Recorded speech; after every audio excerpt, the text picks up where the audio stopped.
ഇത് കേരളത്തിൽ പറയാൻ വേണ്ടി 14 ജില്ലകളിലും എല്ലാ ഡിസ്ട്രിക്റ്റുകളിലും പണ്ഡിത സമ്മേളനങ്ങൾ നടത്തി. മലപ്പുറം ജില്ലയിൽ നടന്ന പണ്ഡിത സമ്മേളനത്തിലെ നോട്ട്സാണിത്, ബുക്ക്. ഇതിൽ കാണാം സമസ്ത കേരള ജംഇയ്യത്തുൽ ഉലമ എന്നിട്ട് ഇങ്ങനെ ഇതിൻ്റെ 5-ാമത്തെ പേജിൽ ഇതൊക്കെ കറാമത്ത് പറയുന്നതിനുള്ള നിബന്ധനകളാണ്. പണ്ഡിതന്മാരെന്ന് പറഞ്ഞ് കുറേ എണ്ണത്തിനെ ഇരുത്തിയിട്ട് ക്ലാസ് എടുത്തതാ. ഇതിൽ കാണാം വിശ്വാസികളുടെ ബുദ്ധിക്ക് ഉൾക്കൊള്ളാൻ പ്രയാസപ്പെടുന്നത്, പറയാൻ പാടില്ലാത്ത കറാമത്ത, വിശ്വാസികളുടെ ബുദ്ധിക്ക് ഉൾക്കൊള്ളാൻ പ്രയാസപ്പെടുന്നത്, സംശയങ്ങൾ ജനിപ്പിക്കുന്നത്. ഇത് ഞാൻ വായിച്ചടങ്ങാറാകണ്ട, ആ ക്ലാസ് തന്നെ ഞാനൊന്ന് കേൾപ്പിച്ചു തരാം. ഞമ്മക്ക് കിട്ടാതിരിക്കാൻ വേണ്ടി ലൈവൊക്കെ ഓഫാക്കി വളരെ ഗൂഢമായി നടത്തിയ സംഭവമായിരുന്നു. പക്ഷേ എല്ലാ പണ്ഡിത സംഗമമെന്ന് പറയപ്പെട്ടതും നമ്മുടെ കയ്യിലുണ്ട്. നമ്മളെ കയ്യിൽ ഇപ്പം എന്താ അല്ലാത്ത പോലെ വാട്സപ്പ് ചാറ്റ് അടക്കം നമ്മൾ പുറത്തു വിടല്ലേ. ഇപ്പോൾ ഒരു പ്രത്യേക പോസ്റ്ററൊക്കെ ഇറക്കി. ഞാൻ എല്ലാ ഗ്രൂപ്പിലുണ്ട് എന്നാണ് പറയുന്നത്, ഞാൻ ഉണ്ട് എന്നാണ് പറയുന്നത്. നൗഷാദ് കയറി കൂടിയിട്ടുണ്ട്, എല്ലാം സെർച്ച് ചെയ്യണം. അപ്പോൾ നമ്മളൊരു വലിയ കറാമത്തേക്കാരല്ലപ്പത്. എല്ലാ ഗ്രൂപ്പിലും ഞാൻ ഉണ്ട് അത്ര. എന്നിട്ട് ചെക്ക് ചെയ്യാണ് ഇതിലെവിടെ എൻ്റെ നമ്പർ ഉണ്ടോ. വല്ലാത്തൊരു കഷ്ടക്കാലായി പോയി. നമ്മളാളുകളുണ്ടോന്നും ഭയങ്കര നോട്ടാ.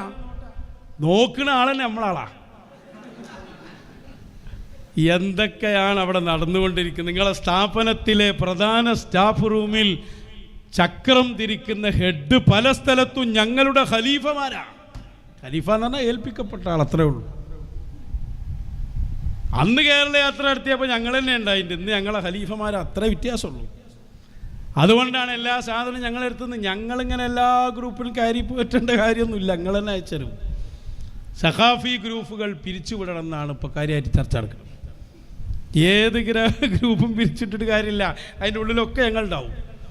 ഉള്ളത് സത്യമല്ലേ, അത് സത്യമാണ്. അത് മാത്രം നോക്കിയാൽ മതി. നിങ്ങൾ എന്താ പറഞ്ഞേ അന്ന് പേരോട് ഉലമാ സമ്മേളനത്തിൽ, എന്താ പ്രസംഗിച്ചത്? ശരിക്കൊന്ന് കേട്ടോളൂ. അയാൾ കൃത്യമായി പറയുന്നുണ്ട്, വെച്ചു കൊടുക്കുക. വായിക്കുന്നുണ്ട്, ഈ ഭാഗം വായിക്കുന്നുണ്ട്, വെക്കട്ടെ. മലയാളത്തിൽ കുറച്ച് കാര്യം എഴുതിയിട്ടുണ്ട്. വിശ്വാസികളുടെ ബുദ്ധിക്ക് ഉൾക്കൊള്ളാൻ പ്രയാസപ്പെടുന്നതും സംശയങ്ങൾ ജനിപ്പിക്കുന്നതും സത്യമാണെന്ന് തെളിയിക്കാൻ കഴിയാത്തതും കേട്ട് കേൾവിയുടെ അടിസ്ഥാനത്തിലും സംസാരിക്കുന്നത്. പ്രബോധകന്മാര് ശ്രദ്ധിക്കേണ്ട ഒരു കാര്യമാണ്. ചിലർ ചോദിക്കും, ഇപ്പൊ എല്ലാവർക്കും ഇപ്പൊ എല്ലാം ഉൾക്കൊള്ളാൻ കഴിയും, അല്ലെന്നുണ്ട് തന്നെ ഉൾക്കൊള്ളാൻ കഴിയാത്ത യുക്തിവാദിയില്ലേ? ഉൾക്കൊള്ളാൻ കഴിയാത്തത് പറയാൻ പാടില്ല. ബുദ്ധിക്ക് യോജിക്കാത്ത കറാമത്ത് പറയരുത് എന്ന് ഇതിൽ അടിസ്ഥാനപരമായി എഴുതി തന്നെ രേഖപ്പെടുത്തി. ഒന്നുകൂടി ഉണ്ട് ഇതിൻ്റെ അപ്പുറത്തെ പേജിൽ. എന്താ അത്? പ്രത്യേകിച്ച് ഈ കാലഘട്ടത്തിൽ പറയരുത്, കാരണം ഇത് സോഷ്യൽ മീഡിയ യുഗമാണ്, എവിടെ പറഞ്ഞാലും പരസ്യമാണ്. അതുകൊണ്ട് ഇക്കാലത്ത് കറാമത്ത് ആവും. പേരോട് തന്നെ വായിച്ചോട്ടെ. പറയാതിരിക്കണം. സോഷ്യൽ മീഡിയ യുഗത്തിൽ എവിടെ പറഞ്ഞാലും പരസ്യമാണ്. നമ്മൾ ഈ സോഷ്യൽ മീഡിയ ഒരു സാധനവും മുന്നിൽ വെച്ചിട്ട്, അല്ലെ കുട്ടികളുടെ കയ്യിൽ ഫോണും കൊടുത്തിട്ട് നമ്മളെ കുട്ടികൾ മാത്രമുള്ള സ്ഥലത്ത് പറയാൻ വേണ്ടി യാതൊരു കാര്യമില്ല. കാരണം ലോകത്താകെ എല്ലാ അമേരിക്കയിലും ബ്രിട്ടനിലൊക്കെ എത്തും എന്ന ബോധം നമുക്കുണ്ടാകണം. അതിനാൽ പ്രബോധകർ പ്രത്യേകം ശ്രദ്ധിക്കണം. ഇമാം ഖസാലി ഒന്നുകൂടി പറയും. അപ്പൊ സോഷ്യൽ മീഡിയ യുഗത്തിൽ തീരെ പറയാൻ പാടില്ല. ഇതൊക്കെ നിബന്ധനകളാ. ബുദ്ധിക്ക് യോജിക്കുന്നതേ പറയാവൂ, സംശയം തോന്നിപ്പിക്കുന്നത് പറയാൻ പാടില്ല. ഇത് വഹാബികളൊക്കെ ആഘോഷിച്ചതിന് വല്ല കണക്കും കയ്യുണ്ടോ? ആഘോഷം തന്നെ ആയിരുന്നില്ലേ ഒരു കാലത്തിവിടെ? അന്നത്തെ മുനീർ മദനിയുടെ പ്രസംഗം ഒന്ന് കേട്ടു നോക്കി ഒരു ശകലം. കഥകള്, ഈ കഥകൾ ഇങ്ങനെ കൂടിയപ്പോ ഞാൻ നേരത്തെ പറഞ്ഞ ഉസ്താദുമാരിൽപ്പെട്ട ചില ആൾക്കാർ പേരോട് സക്കാഫിയെ പോലെ, അലവി സക്കാഫിയെ പോലുള്ള ആൾക്കാർ പറയാൻ തുടങ്ങി, ആ ജാതി കഥ പറയാൻ പാടില്ല, ബുദ്ധിക്ക് ഉൾക്കൊള്ളാൻ പറ്റാത്ത കറാമത്തെ കഥ പറയാൻ പാടില്ല. അവിടത്തില്ലേ കാരണം അത് മുജാഹിദീങ്ങൾ ക്ലിപ്പാക്കുന്നുണ്ട്. മുജാഹിദീങ്ങൾ ഇവിടെ ഇല്ലെങ്കിൽ എന്താകും കഥ ഒന്ന് ആലോചിച്ച് നോക്കിയാൽ നിങ്ങൾ. ഇത് നമ്മൾ ഈ ക്ലിപ്പാക്കിയിട്ട് ജനങ്ങളെ കാണിച്ചു കൊടുക്കുന്ന പേടികൊണ്ടായി പറഞ്ഞത്. അപ്പൊ ആ ജാതി ബുദ്ധിക്ക് ഉൾക്കൊള്ളാൻ പറ്റാത്ത കഥകൾ പറയാൻ പാടില്ല എന്ന് പറഞ്ഞു. ഇപ്പൊ പറയാൻ തുടങ്ങി. അവിടെയാണ് ആ ആ സ്ഥാനത്ത് നമുക്ക് ചില കാര്യങ്ങൾ തിരിച്ചു ചോദിക്കാനുണ്ട്. ബുദ്ധിക്ക് ഉൾക്കൊള്ളാൻ പറ്റാത്ത കഥകൾ, കറാമത്ത് കഥകൾ പറയാൻ പാടില്ല എന്നാണെങ്കിൽ നിങ്ങളുടെ മാലകളിലുള്ള മൗലിദ് കിതാബിലുള്ള കുറെ കഥകളുണ്ട്. അവ എന്ത് ചെയ്യും? റിഫായി മാലയും അതുപോലെ മൊഹീദ്ദീൻ മാല രണ്ടും ഇങ്ങനെ പരിശോധിച്ചാൽ രണ്ടും ഭയങ്കര മത്സരമാണ്. ആരാ ജയിക്കുക? അപ്പൊ റിഫായി മാല എങ്ങനെ പാടും? ഞങ്ങൾ ഇവരോടൊക്കെ ചോദിച്ചു, റിഫായി മാലയും മൊഹീദ്ദീൻ മാലൊക്കെ അടക്കട്ടെ, ഖുർആൻ എങ്ങനെ ഓതും, ഹദീസ് എങ്ങനെ ഓതും? ഒക്കെ പ്രശ്നമല്ല. ബുദ്ധിക്ക് യോജിക്കുന്ന കറാമത്തെ പറയാവൂന്ന് പറഞ്ഞാൽ, മുഅ്ജിസത്തെ പറയാവൂന്ന് പറഞ്ഞാൽ മിഅ്റാജ് എങ്ങനെ പറയും? സുബ്ഹാനല്ലദി യസ്റാ ബിഅബ്ദിഹി ലൈലൻ മിനൽ മസ്ജിദിൽ ഹറാമി ഇലൽ മസ്ജിദിൽ അഖ്സല്ലദി ബാറക്നാ ഹൗലഹു ലിനുരിയഹു മിൻ ആയാതിനാ. ഇതെങ്ങനെ പറയാൻ പറ്റും? ഒരു സൈക്കിൾ പോലും ഇല്ലാത്ത കാലത്ത് ബൈത്തുൽ മുഖദ്ദസിലേക്ക് മക്കയിൽ നിന്നുള്ള യാത്ര നബി മുഹമ്മദുർ റസൂലുള്ളാഹ്. പറയാൻ പറ്റുമോ? ബുദ്ധിക്ക് യോജിക്കാൻ പറ്റുമോ? ഉൾക്കൊള്ളു ആളുകൾ. അതേപോലെ ഒട്ടകം പുറത്തു വന്നു പാറക്കെട്ടിന്റെ ഉള്ളിൽ എന്ന് പറയാൻ പറ്റുമോ? അപ്പൊ നമ്മൾ അന്ന് പ്രസംഗിച്ചു കൊടുത്തൊരു പോയിന്റ് ഉണ്ട്. അതെന്താണെന്നറിയോ? കറാമത്ത് എന്ന് പറഞ്ഞാൽ തന്നെ അത് സാധാരണക്ക് വിപരീതമായി ഉണ്ടാകുന്നതാണ്. അംറുൻ ഖാരിഖുൽ ലിൽ ആദാ, അസാധാരണ സംഭവം. അത് സാധാരണ ബുദ്ധി കൊണ്ട് ചിന്തിച്ചാൽ കിട്ടൂല. എങ്ങനെയാണ് എന്ന് മനസ്സിലാകാത്തതിനാണ് കറാമത്ത് എന്ന് പറയാ. ഇപ്പൊ മിഅ്റാജ് സംഭവം ഉണ്ടായി. എങ്ങനെ ഇത്രയും ദൂരത്തേക്ക് സെക്കൻഡുകൾ കൊണ്ട് പോയത് ഞമ്മക്കറിയൂല, എങ്ങനെയെന്ന് അറിയൂല. അതുകൊണ്ടാണ് അത് മുഅ്ജിസത്തായത്. നമ്മളെ ഈ മറുപടി ഉണ്ടല്ലോ, ഇതൊക്കെ പറഞ്ഞ പേരോട് മിനിയാന്ന് വന്ന് തിരൂരിൽ വെച്ച് ഇതാ പറയുന്നത്. ഒരു കറാമത്ത് ഇങ്ങനെ പറഞ്ഞിട്ട് അയാൾ പറയാ, പിന്നെ അത് എങ്ങനെ ഉണ്ടായി? ആസഫിന് ബർഹിയ തങ്ങളെ സംഭവ പറയുന്നത്. കണ്ണ് ചിമ്മി തുറക്കുന്നതിന് മുമ്പ് ആയിരക്കണക്കിന് കിലോമീറ്റർ അപ്പുറത്തുള്ള ബിൽഖീസിന്റെ സിംഹാസനം കൊണ്ടുവന്നു. അന ആതീക ബിഹി, ഞാനത് കൊണ്ടുവരും. കാലല്ലദി ഇൻദഹു ഇൽമുൻ മിനൽ കിതാബ് അന ആതീക ബിഹി ഖബ്ല അൻ യർതദ്ദ ഇലൈക തർഫുക്. കണ്ണ് ചിമ്മി തുറക്കുന്നതിന് മുമ്പ് എങ്ങനെ നടക്കും? അപ്പൊ ഇയാൾ പറയാണ്, എങ്ങനെയെന്നറിയാത്തതാണ് കറാമത്ത്. എങ്ങനെയെന്നറിയാത്തതാണ് കറാമത്ത്. അപ്പൊ കറാമത്ത് ബുദ്ധിക്ക് യോജിച്ചതേ പറയാവൂ എന്ന് കാലങ്ങളോളങ്ങൾ മിഠായി ഉണ്ടാക്കി നടന്ന സാധനം, നിങ്ങൾ തന്നെ ഉലമാ സമ്മേളനം നടത്തി ഒരുക്കിക്കൊണ്ടുവന്ന വസ്തു ഒക്കെ പൊളിഞ്ഞ് പാളീസായില്ലേ? തിരൂരിൽ വെച്ച് അദ്ദേഹം പറയുന്നത് കേട്ടോളൂ. ഇതെങ്ങനെയെന്ന് ചോദിക്കുന്നതിന് അർത്ഥമില്ല. എങ്ങനെയെന്ന് മനസ്സിലാക്കാത്തതിന്റെ പേരാണ് കറാമത്ത് എന്നത്.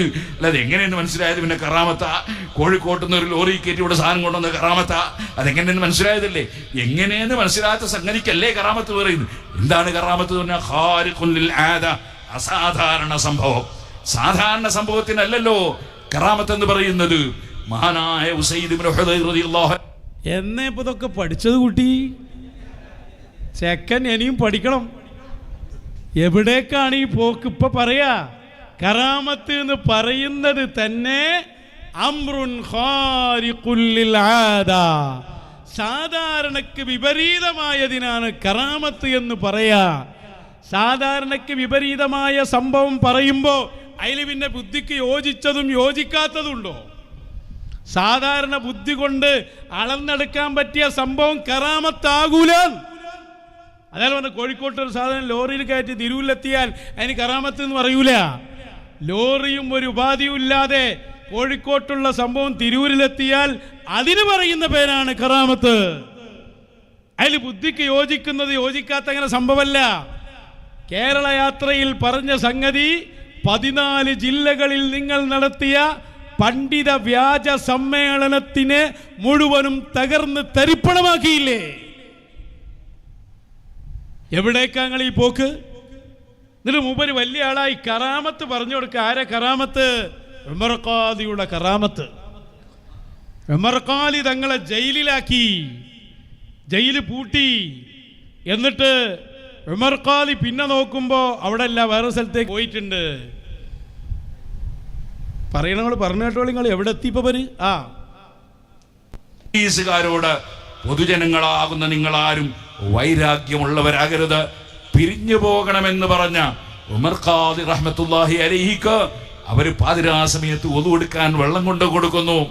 ആ വെള്ളമെടുത്ത് മഹാനവർ ഒതു കൊടുക്കുന്നു, ഡോറ് പൂട്ടുന്നു, മഹാനവർ നിസ്കരിക്കാൻ നിൽക്കുന്നു. പക്ഷേ നേരം വെളുത്തു നോക്കുമ്പോൾ ഉമർ ഖാദി റളിയല്ലാഹു അൻഹുവിനെ ജയിലിൽ കാണുന്നില്ല. പോലീസുകാർ നെട്ടോട്ടമോടുന്നു. മഹാനായ ഉമർ ഖാദി റളിയല്ലാഹു അൻഹു അന്ന് രാത്രിയിൽ യാതൊരു പൂട്ടും പൊട്ടിച്ചിട്ടില്ല. അതേ സമയത്ത് സുഹൃത്തുക്കളെ, ബിൽഖീസ് എങ്ങനെയുണ്ട്? ഇതെങ്ങനെ പറയാൻ പറ്റുന്ന അപ്പൊ ഞങ്ങൾക്ക് തിരിച്ചു വായിക്കാനുള്ളത്? ഒന്ന്, ഇത് ബുദ്ധിക്ക് യോജിക്കുന്നതാണോ? ഒരാളെ റൂമിൽ പൂട്ടി, നല്ല പൂട്ടുകൊണ്ട് പൂട്ടിയിട്ടാൽ ആ പൂട്ട് പൊട്ടിക്കാതെ പുറത്തുപോയി എന്നത് ബുദ്ധിക്ക് യോജിക്കുന്നതാണോ പേരോടെ? ഇത് യുക്തിവാദികൾ ആഘോഷിക്കൂലേ?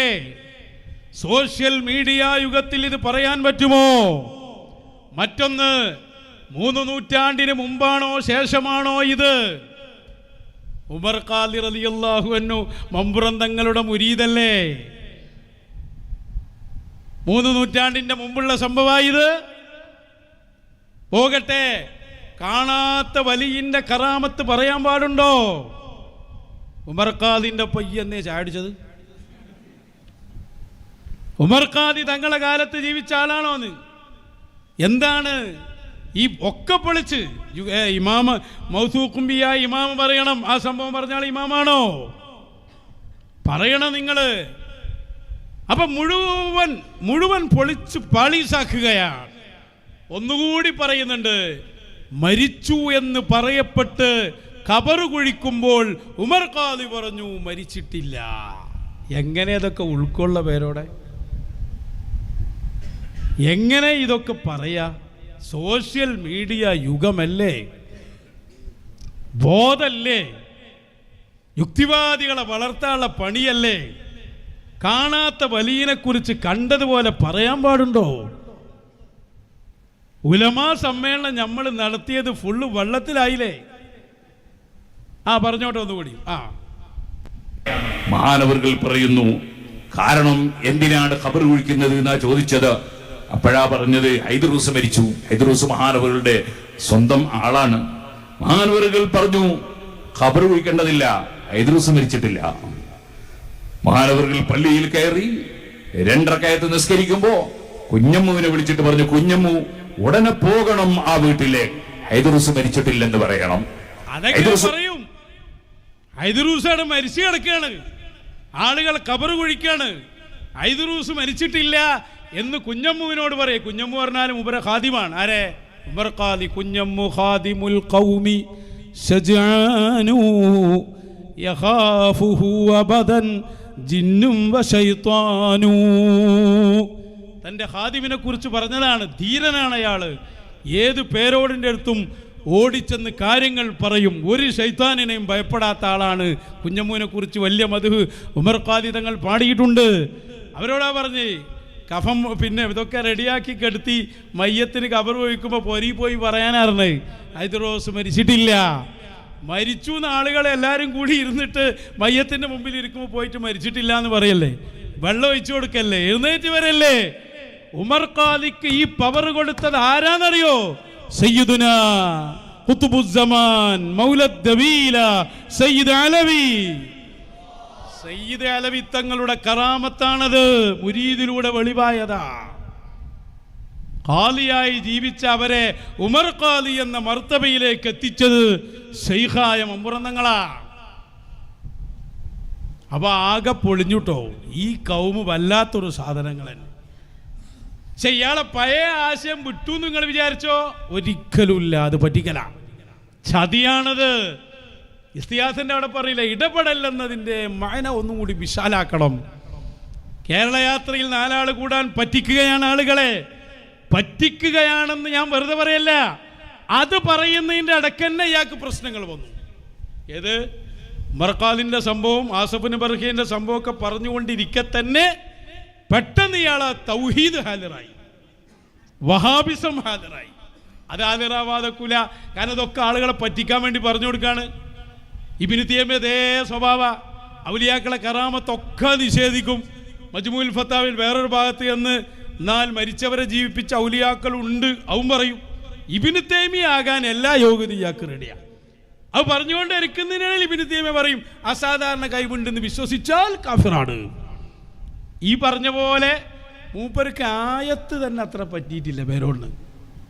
കാരണം ആയത്തിൽ അള്ളാഹ് പറഞ്ഞ എന്താ, ആ സംഭവം ഇങ്ങനെ പറഞ്ഞപ്പോൾ ഖാലല്ലദീ ഇൻദഹു ഇൽമും മിനൽ കിതാബ്, ലൗഹുൽ മഹ്ഫൂദ് അടക്കം നോക്കാൻ കഴിവുള്ള ആസഫ് ഇബ്നു ബർഖിയ പറഞ്ഞു അന ആതീക ബിഹി, ഞാനത് കൊണ്ടുവരും.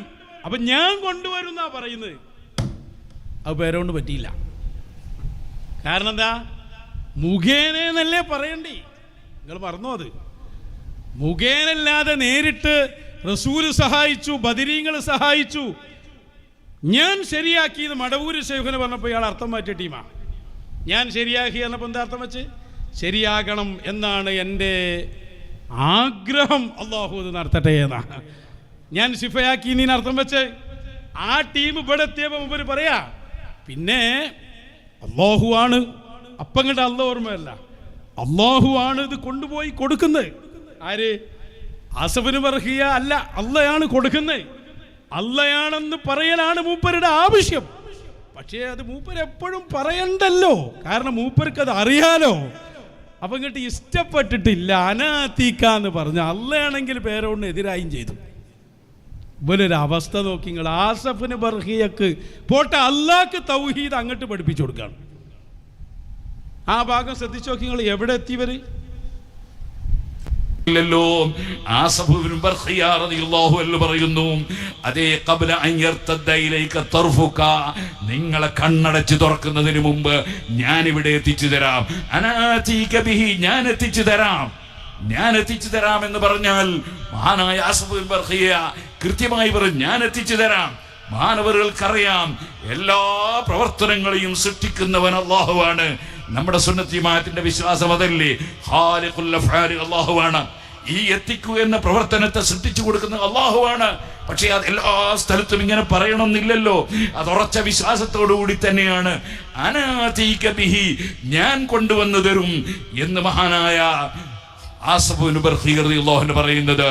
പറഞ്ഞു തീരുമ്പോഴേ അവിടെ ഒരു വിശദീകരണം. സംഗതി ആസഫ് ഇബ്നു ബർഖിയ ആരാന്നറിയോ? ഇതൊക്കെ അള്ളയാണ് ഖൽഖ് ചെയ്യുന്നവൻ എന്ന് ഉറച്ചു വിശ്വസിക്കുന്നതാണ്. ആ രൂപത്തിൽ വിശ്വാസത്തോട് കൂടിയാണ് കേട്ടോ മൂപ്പര് പറഞ്ഞത്. അതുകൊണ്ട് മുഖേന എന്നിടത്തേക്ക് അത് കൊണ്ടുപോയിക്കോളി എന്നായി പറഞ്ഞു വരുന്നത്. എന്നിട്ട് എന്താ ഉണ്ടായത്? കണ്ണ് ചെമ്മി തുറക്കുന്നതിന് മുമ്പ് കൊണ്ടുവന്നു. അയാളെങ്ങനെ അവതരിപ്പിക്കുന്ന രൂപം എങ്ങനെയാ വെച്ചാൽ, ആസഫ് ഇബ്നു ബർഖിയനോട് ഈ സുലൈമാൻ നബി ചോദിക്കാണ് ആ സിംഹാസനം കൊണ്ടുവരണം. ഉടനെ മൂപ്പര് ഇസ്മുൽ ആലം ചൊല്ലിയിട്ടൊരു ദുആ നടത്തിയതാണ്. ആ ദുആ നടത്തിയപ്പോൾ അള്ളാഹ് അങ്ങോട്ട് എത്തിച്ചു കൊടുത്തു. ശ്രദ്ധിക്കണേ, അവിടെയും അള്ളാഹ് ആസഫ് ഇബ്നു ബർഖിയക്ക് കഴിവ് കൊടുത്ത് ആസഫ് ഇബ്നു ബർഖിയ കൊണ്ടുവന്നു എന്ന് പറയാനുള്ള മടി കൊണ്ട് അത് നേരെ അള്ളാഹ് കൊണ്ടുവന്നു എന്നാക്കിയിട്ട് മൂപ്പര് അവിടെ ഒരു ദുആ സമ്മേളനം നടത്തിയിട്ടുള്ളൂ എന്നുള്ളതിലേക്ക് കൊണ്ടുപോവാണ്. അപ്പോൾ മൂസാ നബി സുലൈമാൻ നബി എന്നാ കൊണ്ടുവരിക പറഞ്ഞപ്പോൾ മൂപ്പര് അൽ ഫാത്തിഹ. എത്ര സമയം കണ്ടാ കൊണ്ടുവന്ന്? കണ്ണ് ചെമ്മി തുറക്കുന്നതിന് അൽ ഫാത്തിഹ എന്ന് പറയുമ്പോൾ ആ ടൈം കഴിഞ്ഞു പോയും. അൽ ഫാത്തിഹ ഒരു യാസീനും പിന്നെ ഒരു സ്വലാത്തൊക്കെ ചൊല്ലി ദ്വായർന്ന് അങ്ങനെ അങ്ങോട്ട് എത്തിയതാനാണ് പഠിപ്പിച്ചു കൊടുക്കുന്നത്. എവിടേക്കാണ് ഈ പോക്ക്? അപ്പൊ ഇയാളെ പഴയ തൗഹീദ് അവിടെ കണ്ട് ഹാജറായതാണ്. അതും കൂടി പറയുന്നത് കേട്ടോളി. സിംഹാസനം എത്തി. നിങ്ങൾ ആലോചിക്കണം എങ്ങനെ എത്തി ആ സിംഹാസനം. എത്രയോ നൂറുകണക്കിന് കിലോമീറ്ററുകളുടെ സിംഹാസനം എങ്ങനെ എത്തി? ആ റൂമിന്റെ ഉള്ളിൽ നിന്ന്, കൊട്ടാരത്തിന്റെ ഉള്ളിൽ നിന്ന്, ആ പൂട്ടുകളിലൊക്കെ ഉള്ള സ്ഥലത്ത് നിന്ന് എങ്ങനെ എത്തി? അവിടെയാണ് ഇന്നല്ലാഹ അലാ കുല്ലി ശൈഇൻ ഖദീർ. ഈ ആകാശങ്ങളെയും ഭൂമികളെയും മുഴുവനും സൃഷ്ടിച്ച് സംരക്ഷിച്ചു വരുന്ന റബ്ബ്, ആ റബ്ബിന് കഴിയാത്തതൊന്നുമില്ല. ആ റബ്ബാണ് ഔലിയാക്കൾക്ക് കറാമത്ത് നൽകുന്നത്. ആ റബ്ബാണ് അമ്പിയാക്കൾക്ക് മുഅ്ജിസത്ത് നൽകുന്നത്. ആ റബ്ബ് സുബ്ഹാനഹു വ തആല ആസഫ് ഇബ്നു ബർഖി റളിയല്ലാഹു അൻഹു അതേ അൽ ഇസ്മുൽ ആദം എന്ന് പറയുന്ന പടച്ചവന്റെ മഹത്തായ നാമം ഉച്ചരിച്ച് ഒരു പ്രാർത്ഥന നടത്തുമ്പോൾ അതവിടെ എത്തിച്ചു കൊടുക്കുകയാണ്. ഇത് ഖുർആനിൽ പഠിച്ച ഒരു മുസ്ലിമിനും ഈ പ്രാർത്ഥന എന്നുള്ള സമയം പോലും അവിടെ ഉണ്ടായിട്ടില്ല. കണ്ണ് ചിമ്മി തുറക്കാൻ അതിൻ്റെ ഇടയ്ക്ക് അൽഫാത്തിഹ അറിയാൻ നേരമുണ്ടോ? എന്തിനാ നേരമുള്ളത്? സുലൈമാൻ നബി ഉടനെ പറയാണ് കൊണ്ടുവാ. കണ്ണ് ചിമ്മി തുറന്നു നോക്കുമ്പോൾ സാധനം ഉണ്ട്. അവിടെ മൊയിലേരെ ദ്വായ സമ്മേളനത്തിന് നേരം. അതല്ലേ ആയത്തിൽ പറഞ്ഞത്. അതാ ശരിക്ക് വായിച്ചു വെക്കാൻ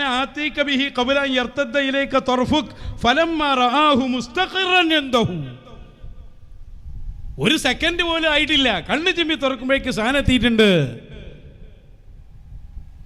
അവിടെ പറഞ്ഞു കൊടുക്കേണ്ട എന്താ? അള്ളാഹു എല്ലാ കഴിവുള്ളവനാണ്. ആ അല്ലാഹ് സർവ കഴിവും അധികാരവും നിയന്ത്രണവും ഔലിയാക്കൾക്ക് നൽകുന്നു. അതിൽപ്പെട്ട ആളാണ് സയ്യിദുനാ ആസഫ് ഇബ്നു ബർഖിയ. അവര് തന്നെ കൊണ്ടുവന്നു. എങ്ങനെ കൊണ്ടുവന്ന്? അതറിയാത്തീന കറാമത്ത് എന്നറിയാം. മൂപ്പര് ഇസ്മുൽ ആദം അറിയുന്ന ആളാ. ഇസ്മുൽ ആദം അറിയുന്ന ആളും അതിലായ ആളുമാണ്.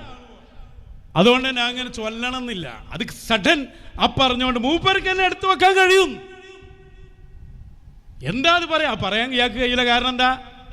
ഈ പറഞ്ഞ ബുദ്ധിക്ക് യോജിച്ച കറാമത്തായിട്ട് നടക്കല്ലേ. വഹാബിസല്ലേ ഉള്ളു ഫുള്ളും വഹാബിസൻ നിറഞ്ഞ ഒരാളെ കുളിപ്പിച്ച് കൊക്കാക്കാൻ കഴിയൂ? അതിന് നിങ്ങൾ യാത്ര നടത്തിയിട്ട് കാര്യമുണ്ടോ? അപ്പൊ ഇസ്തിഗാസയിലും മാത്രല്ല, അള്ളാന്റെ റസൂൽ സല്ലല്ലാഹു അലൈഹി വസല്ലം തങ്ങൾ തന്നെ കുഴഞ്ഞു കിടക്കുന്ന വാപ്പയെ പോലെയാണ് എന്ന് പറഞ്ഞവർക്ക് പിന്നെ ആസഫ് ഇബ്നു ബർഖിയക്ക് കഴിവില്ല എന്ന് പറയാൻ എന്താ മടി? അതല്ലേ വാദം.